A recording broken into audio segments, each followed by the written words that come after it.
SC వర్గీకరణపై supreme court ఇచ్చిన తీర్పు రాజ్యాంగ విరుద్ధమని మాజీ ఎంపీ జేవి హర్షకుమార్ అన్నారు.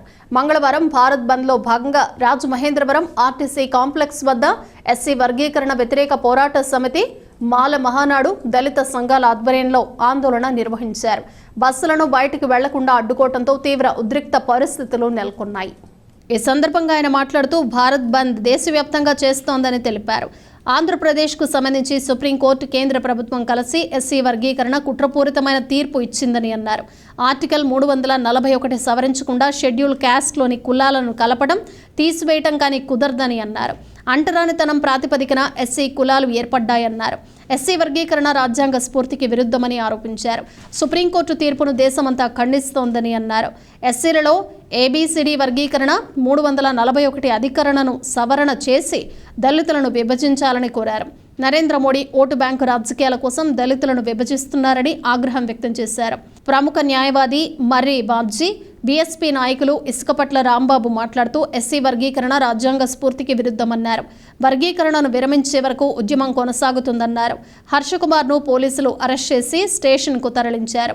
మాజీ కార్పొరేటర్ అజ్జరపు వాసు, బీఎస్పీ నాయకులు పట్నాల విజయకుమార్, పరమట గణేశ్వరరావు, కోరుకొండ చిరంజీవి, పాము బాబురావు, ఉల్లం రవి, కురువెళ్ల భానుచంద్ర, ఏనుగుపల్లి రామకృష్ణ, కస్సే రాజేష్, సుందరపల్లి నాని, జి వెంకటరమణ, అనంతలక్ష్మి, గార త్రినాథ్, దాసి వెంకట్రావు, రేగుళ్ల బాలశ్రీధర్, చిన్న రాజు, ఏనుగుపల్లి రామకృష్ణ తదితరులు పాల్గొన్నారు.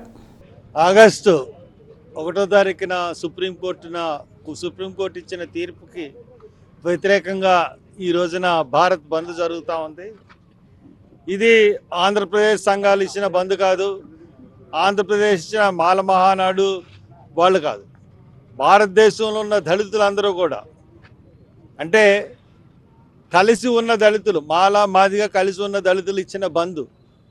ఈ మాల మాదిగల గొడవ ఒక ఆంధ్రప్రదేశ్కే సంబంధించింది, కానీ భారతదేశం అంతా కూడా కలిసి ఉన్నారు.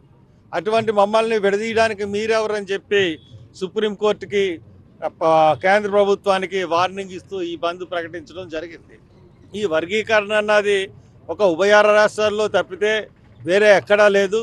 ఎందువల్లంటే ఆర్టికల్ 341 ప్రకారం, రాజ్యాంగ ప్రకారం, అంబేద్కర్ చెప్పిన దాని ప్రకారం ఈ కులాలన్నీ కూడా అంటరానితనం ప్రాతిపదిక మీద ఏర్పడినాయి. కాబట్టి ఈ కులాలన్నీ కలిసి ఉండాలి, ఒక షెడ్యూల్లో ఉండాలి.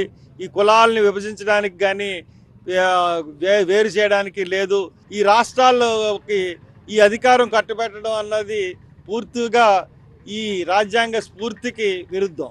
ఈ రాజ్యాంగ స్ఫూర్తికి విరుద్ధమైన ఈ తీర్పుని మేము అన్ని సంఘాలు కూడా ఖండిస్తూ ఉన్నాం.